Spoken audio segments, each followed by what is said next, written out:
This is the story of a man known the world over as one of the most daring and resourceful characters in the history of detective fiction. A man whose name has become a symbol of the triumph of right and justice over the sinister forces of crime and lawlessness.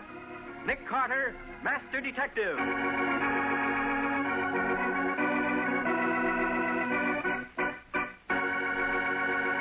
Today's exciting adventure, the life and death search for a man who didn't see a murder that was not yet discovered. The witness saw nothing.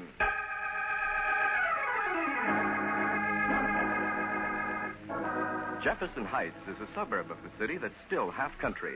Only a few houses are sprinkled over the winding roads, and Lundy Lane is the lonesomest of all.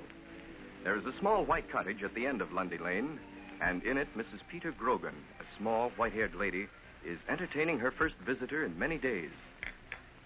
Another cup of tea, Mrs. Dennis? No, I thank you kindly, Mrs. Grogan. Another crumpet, maybe? Oh, no, thank you. I've had 5 already. You've had 6, Mrs. Dennis? What? But then who counts? Oh. Mrs. Dennis, would you believe you're the first visitor I've had in 2 weeks and 3 days? Oh. But not the last, Mrs. Dennis. Oh, no, indeed. This house will be that full of visitors before another week's out. Why, whatever do you mean, Mrs. Grogan? Why, all me old friends will be suddenly remembering me, the same way you did, Mrs. Dennis. Sure. Time was when the trip out to Lundy Lane was too much trouble. It isn't now, Mrs. Dennis? I don't know to what you're referring, Mrs. Grogan. Why, to the story in the newspaper yesterday about me. They called me Lady Miser of Lundy Lane, all about how I don't trust banks, and how I have $50,000 hidden in pots and pans and other similar places around the house. If you think for one moment I believe that story, Mrs. Grogan. Them that reads it will. Just like you, Mrs. Dennis. They'll all be visiting me now. Why, Mrs. Grogan, I never so much as thought of your money when And I there ain't a word of it true, Mrs. Dennis. I made it all up. What? It was only a trick of mine to relieve the lonesomeness. Sure, I got that tired of looking at the 4 walls with never a new face. Now there'll be plenty of faces coming to visit old Mrs. Grogan, the Lady Miser of Lundy Lane. Well, I never. I'm taking myself out of this house of No, Mrs. Dennis. Oh, sure you do not begrudge your old friend. Leading your friends to believe you were rich and all the time it's a lie. You'll not be seeing me again, Mrs. Grogan, I assure you. No. And them that do visit will be nothing better than low fortune hunters. I wish you well of them, Mrs. Grogan. Goodbye. Now I wonder how many others saw the story in the paper. They'll all be coming sooner or later.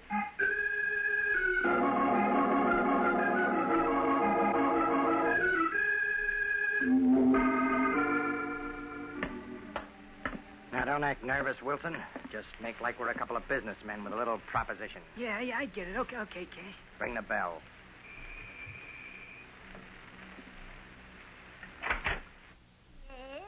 Afternoon, ma'am. Could we speak to Mrs. Grogan? You've got your wish, young man. Mrs. Grogan, me and my friend got a little business proposition we want to talk over with you. Could we come in? Visitors are always welcome, young man. Sure. Come in. Yes. Now, maybe you'll be having a cup of tea while we talk business, eh? No doubt it's regarding the money of mine you read about in the newspaper. Yes, ma'am. It's about the dough, but we can't stay for tea. Quick, Wilson. Nice work, Wilson. You got that wire in your pocket? Yeah. Get her tied up. Stick a gag in her mouth. I'll start looking for the dough. Shouldn't take us more than 10 minutes to locate it and get out of here.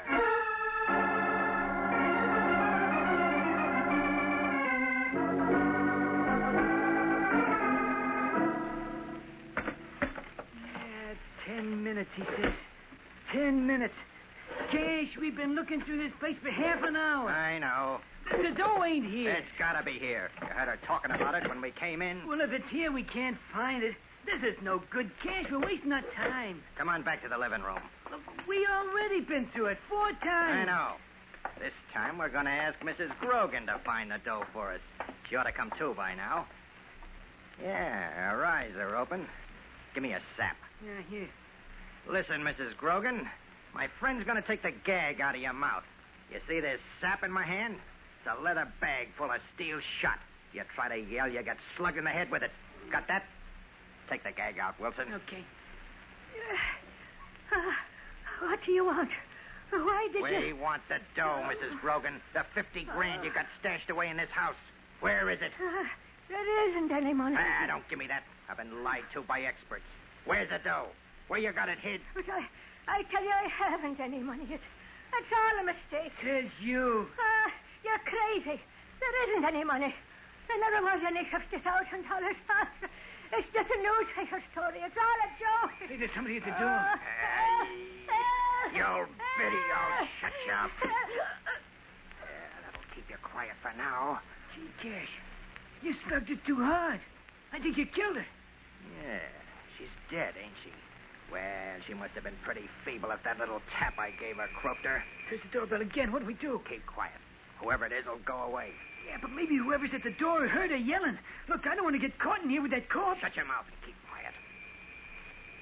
Hello? Mrs. Grogan? Are you home? I see the door's open. You didn't shut the door, you dope. What do we do, Cash? That guy might come in here. You? Anyone home? I'll take care of this. Stay back here, Wilson. I'm coming. Who is it? Ajax vacuum cleaner salesman. Be right with you. Good afternoon, Mr. Grogan, I presume. The lady of the house in? No, I'm sorry, mister. Well, I'm Albert Higgins, salesman for the Ajax vacuum cleaner. Oh, here's my card, Mr. Grogan. We're conducting a door-to-door demonstration campaign to acquaint the public with our sensational new post-war vacuum cleaner. Now, if you'll allow me to come in... Excuse me, Mr. Higgins. I'm just a little busy right now. I wonder if you'd come back tomorrow this same time. My wife will be glad to see your machine. Why, certainly, Mr. Grogan. Tomorrow at, say, 4 o'clock? Uh-huh. 5. Get rid of him? Yeah. But he saw you, Cash. He get a good look at your face. Yeah, I never thought of that. Okay, Wilson, after we finish locating the dough in this house, we'll spend tomorrow locating Mr. Albert Higgins. He ain't gonna sell many more vacuum cleaners. The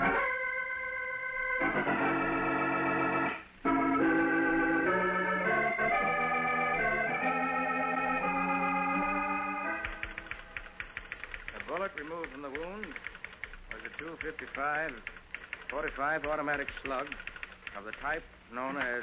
All right, step right in here, folks. Oh, it's all right. There's nothing to be afraid of. no. Hello, Nicky. Hello, Patsy. I want you to meet Mr. Albert Higgins and his sister Barbara. Nick, this here's a serious problem you got to apply your brains to. But, Walter, we've got so much work to finish. Just a couple of minutes, Nick, please. All right. Please sit down, Miss Higgins. You too, Mr. Higgins. Thank you. Thank you very much. Now, what's the problem? Albert's haunted. What? He is, Mr. Carter. Now, look, Barbara, this is ridiculous. He's haunted, Nick. Haunted by death. I heard him arguing about it out in the street, and I brought him in. Mr. Carter, I think my sister's crazy. I don't want to bother you with... All right, now, wait a minute. Let's start at the beginning. Albert was almost killed 3 times today. But, Barbara, they were natural accidents. They could happen to anyone. Suppose you tell me the whole story, Mr. Higgins. Well, Mr. Carter, I was nearly killed 3 times today. Once in the morning, I was jostled on a subway platform and almost thrown in front of the train. A second time, as I left my office at noon, I was standing at the curb waiting for the light to change. Somebody bumped into me and almost knocked me in front of a passing coal truck. And the third time after lunch, when I was crossing the street, I was almost run over by a cab, that's all. And I say that 3 accidents like that are impossible in one day, Mr. Carter. Why should anyone want to kill you? There isn't any reason for anyone to murder me. I haven't got any enemies. I lead a calm, peaceful life selling vacuum cleaners. It's just that Barbara's got too much imagination. Maybe. Did you notice anything funny about those accidents? No, not a thing. Subway platform was crowded. It could happen to anyone. The cab driver was just as scared as I was. Did he stop? No, he just kept on driving. Got a look at him? He was just an ordinary hacky. Gray hat, gray coat. Gray cap? No, gray hat, felt hat. Very interesting. Oh, Mr. Carter, now that we've bothered you enough for the day, I'll be going. I've got an appointment at 4 o'clock. Higgins, so happens your sister was right. These weren't accidents. They were attempted murders. But why, for Pete's sake, why?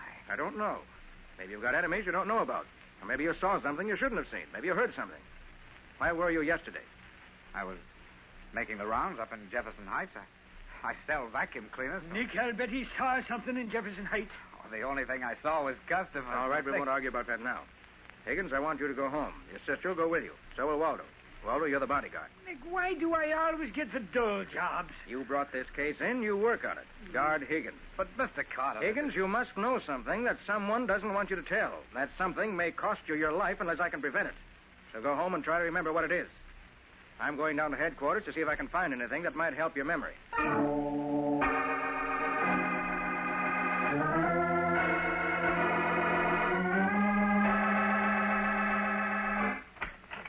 Hello, Matty. Oh, hi, Nick. What's up? Tell me, Matty, what's the news from Jefferson Heights? Why are you interested in Jefferson Heights? Read off the crime sheet first, then I'll explain. Okay. You want yesterday's reports, huh? Yes. Now, let me see. Inwood, Washington Heights, Harlem, Astoria. Yeah, been pretty quiet all around. Nope, nothing for Jefferson Heights. Nothing, huh? No. That makes it tough. What makes what tough? Matty, I'm involved in a peculiar case. A young man named Albert Higgins was up in Jefferson Heights yesterday. Must have seen or heard something he wasn't supposed to. Someone's trying to kill him. Yeah? Who? Don't know. It's kind of a reverse murder, Matty. I know the intended victim in advance, but I don't know the killer or the motivation. Hope maybe I could get a lead through the crime sheet. No crime in Jefferson. No crime reported from Jefferson. Oh, beat it, Nick. If you think that Oh. Homicide, Sergeant Matheson. Hello, Sergeant. Is Nick there? Yeah, just a minute. It's for you, Nick. Buffalo Bill on the phone. Thanks. Yes, Waldo? Nick, you got to come over to Higgins' place right away. Why? Albert Higgins is gone. He's disappeared.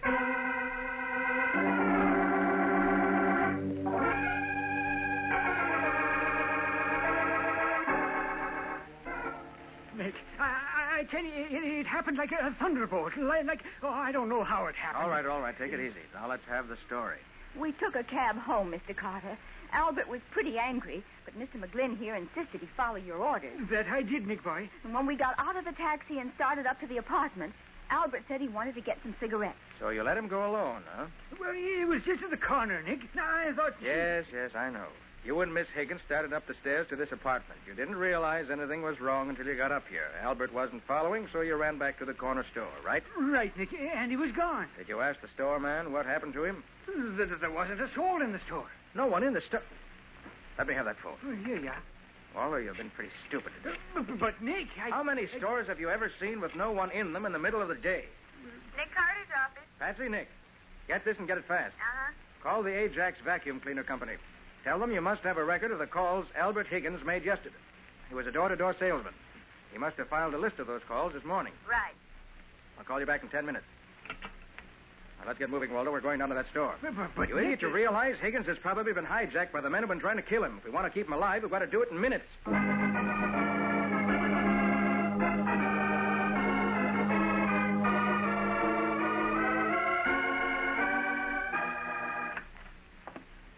Here. You see, Nick? This place is empty. Never thought to look in the back of the store, huh? I did, so help me. There's not a soul there. All right, I'll take your word for it. How about behind the soda fountain? Behind? Yes, behind. Take a look. Nick, there's a body here. Yes, not cold. See the bruise behind his ear? Nothing worse. Help him up. Yes, I'll be good. Now listen to me, please. I'm Nick Carter. I can't take the time to be gentle with you because a man's life may depend on minutes. What? A man was kidnapped from this store by someone who came in and slugged you. Did you see who it was? No. My back was turned. I saw enough. That's too bad. Wait a minute. Look here at the floor, Waldo. Hey, you mean them BBs? They're not BBs. They're chilled steel shot. Dollars to a penny, the killers bought the shot and fixed up a homemade blackjack and used that to knock this man cold. See, that's right, Nicky. It must have broken open. Waldo, pick up some of that shot. Yeah. Go down to the wholesale munitions district on Fulton Street. Take that shot to every manufacturer. Find out who made it and to what retail stores it was sold. Nick, you're turning me into an errand boy. Me, a fine surgical instrument. Waldo, we're fighting for a man's life with no ammunition for our guns. We don't know who wants to kill him or why. The smallest clue may turn the balance. He'll get moving. All right, Nick. I'll see you later.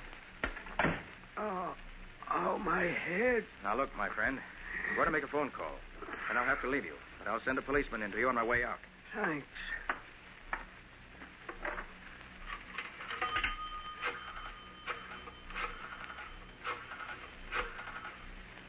Nick Carter's office. Patsy? Nick. What about that report? Oh, Higgins made 11 calls yesterday in the Jefferson Heights suburbs. Read them off backwards. Last calls first. Mrs. John A. Gerster, Bolton Road.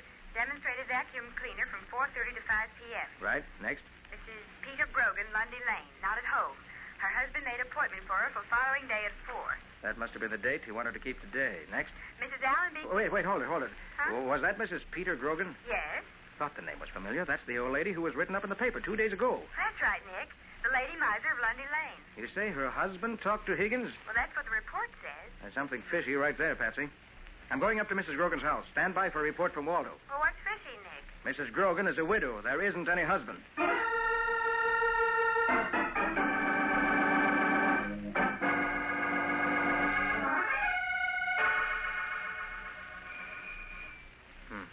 Milk and newspapers still on the front step. No sense ringing the bell.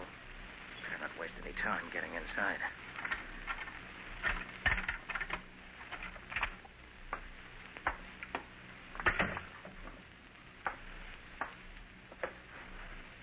So.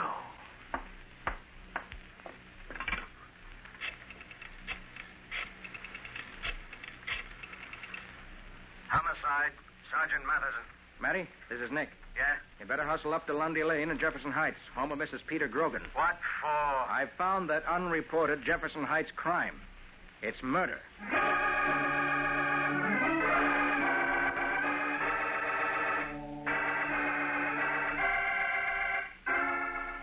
Nick, I swear I'll never doubt your word again, even if you tell me I'm a murderer.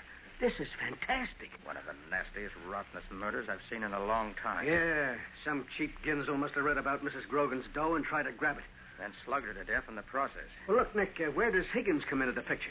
Matty, I figure it this way. Higgins came to the house while the killer was here. Yeah? In some way or other, he got in. I get it. The killer thought fast and played he was Mr. Grogan. Gave Higgins the brush off. Right. And then the killer was afraid Higgins might be able to identify him, so he tried to murder him. Yeah, probably has by this time. No, Matty, I don't think so. No, why not? Because if he'd wanted to kill Higgins, he wouldn't have kidnapped him. Why the kidnapping? Killer was probably following him all day, so he must have seen Waldo bring him to my office. I get it, Nick. The killer wants to know how much you know. He's got Higgins someplace, and he's trying to sweat it out of him. And sooner or later, the killer's going to get tired of asking questions that Higgins don't know how to answer. So he'll knock him off. Right. Matty, I have an idea how we can gain a little more time. What? In the meanwhile, get your department working on that wire that was used to tie up Mrs. Grogan. See if you can trace it. Right, Nick. I'll meet you down at headquarters in the stolen car department in 1 hour.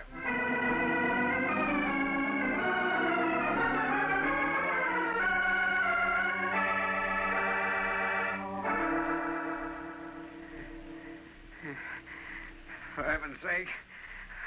How long are you going to keep me here like this?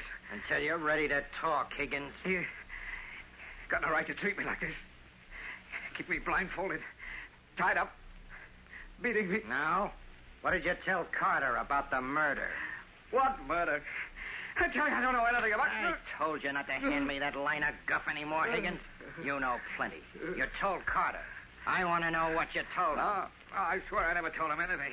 How could I? I don't know anything. I'm getting a little tired of smacking you around, Higgins. You better spill it. What'd you tell Carter? Ah, so now you're playing dumb, huh? Okay, Higgins.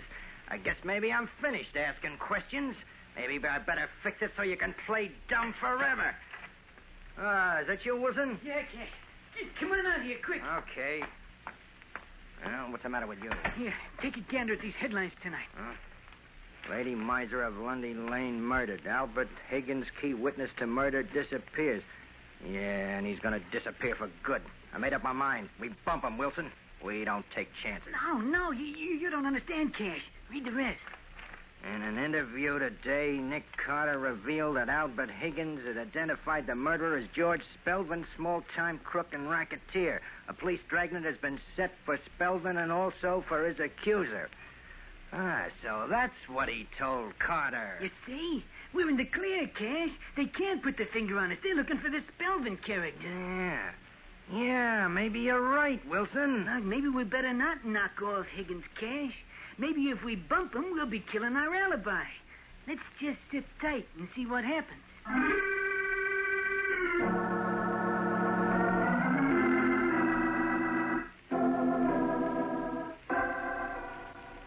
How'd your department do with that wire trace, Matty? Well, not so good, not so bad. Here's a list of 21 retailers that sell the kind of wire used on Mrs. Grogan. Thanks.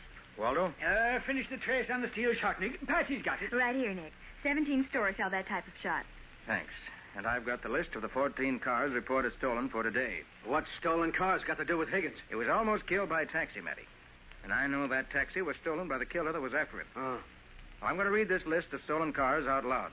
If I mention any neighborhood that's on any of the other lists, let me hear it. You ready? Right. Yeah, go ahead. Checker cab, stolen from corner of 70th and Broadway.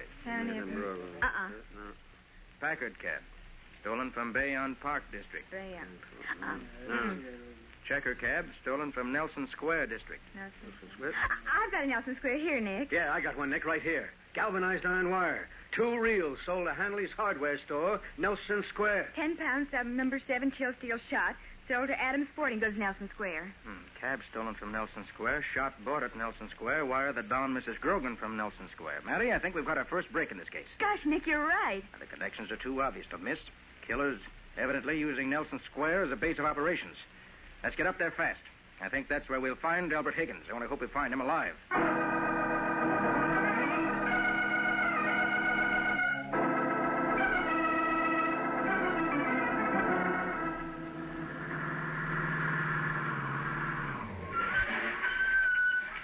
Well, this is Nelson Square, Nick. Now what? Let's see. About 12 small apartment houses on the square. Say about 10 apartments in each. Yeah, making 120. I figure the killer is hiding out in one of them, and he's got Higgins there. Okay, the question is which? I don't know. We'll have to cover every one. Hope we have enough time. But look, how are you going to know it's the killer when you see him, Nick? I'm going to make him give himself away with Waldo's help. Oh, what do I do, Nick? Take this business card. It's one of Higgins. Uh-huh.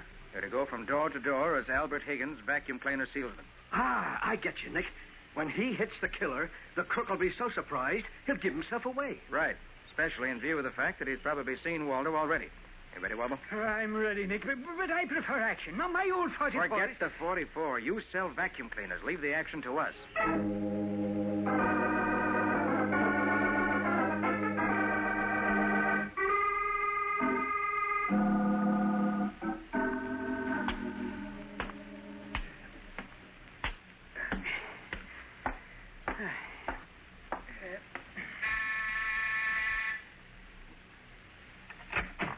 Good evening, sir. I'm Albert Higgins of the Ajax Vacuum Cleaner Company. Is the lady of the house in...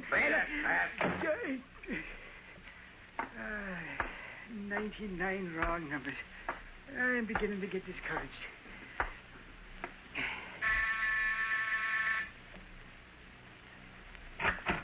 Good evening, madam. I'm Albert Higgins of the Ajax Vacuum Cleaner Company. My card, madam, I'd like to... Glory be. Well, that makes 100 dead ends. And it must be crazy, but orders is orders. Well, this one's next.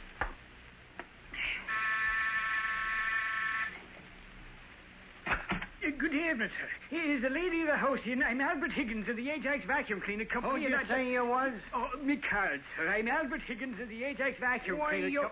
You're Carter's leg man. I've seen that mug of yours. No, really, sir. Get your rod, Wilson. This is a plant. Yeah. Get inside, you, before I blast you. Drop that gun. What? You're covered on both sides, mister. Reach, fast. No tricks. Step aside and we'll come in. I think I know this gentleman, Matty. His name's Cash Hagen. Yeah, that's Wally Wilson inside. A fine pair of thugs. You got nothing on us, Carter. This is an invasion of privacy if you ain't got a search warrant. Did you bring a search warrant, Patsy? No, Nick. How unfortunate. And that means we'll have to find Albert Higgins here to justify this illegal entry. Where is he, Cash? Never heard of Albert Higgins. In the bedroom, Matty? No, nowhere in sight, Nick. Must be in the kitchenette or bath. How about it, Waldo? No, he's not here, Nick. You killers murdered Higgins? Me and Wilson never heard of this guy. He's got to be someplace in here. Hey, look, Nick. They might have bumped him off and got rid of him already. I hate to believe it, Matty. We'll never have a case against these mugs if they did. They must have got rid of him, Nick. There's nobody else here in the apartment. To be stymied like this at the last Nick, there's something wrong with this living room. Now, Patsy. Well, look at it. It's lopsided. There's more wall on one side of the window than on the other. And there's more floor showing on one side of the rug than on the other. Patsy, this is no time for interior decoration. Even the chandelier is off-center. Patsy. Wait a minute, Matty. Patsy's right. Huh? Come over to the wall, quick. Listen here, if you Shut try up. Oh, wait a minute. This bookcase is high enough to conceal a door. Help me swing it away from the wall, Waldo. Yeah. All right. By heavens, you were right, Nick. It is a door. In a false plaster wall, making a partition just big enough to conceal a man. Come on, Nick, open them. I tell you, I didn't tell the Carter anything. I didn't tell him anything. All right, Higgins, all right. Take it easy. You don't have to lie anymore. You told Nick Carter plenty. Enough to execute Cash Hagen and Wally Wilson for murder.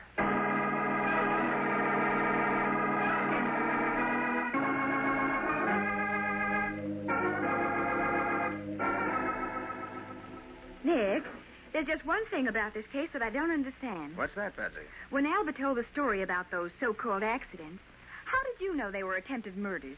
Oh, that. Well, remember Higgins said the cab driver looked like an ordinary hacky? Uh-huh, in gray hat and gray coat. When I said gray cap, Albert said, no, gray hat, a felt hat. That was the tip-off. Well, how? Because no genuine cab driver wears a hat. All cab drivers in this city are required by law to wear caps. So obviously the driver was a phony. Well, you certainly put the lid on those thugs with that felt hat. Mr. Carter, I take my hat off to you.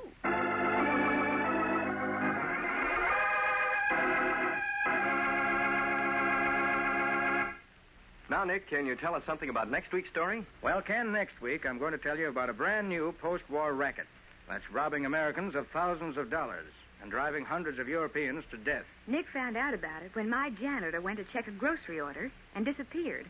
He was found murdered with his shoes full of rice.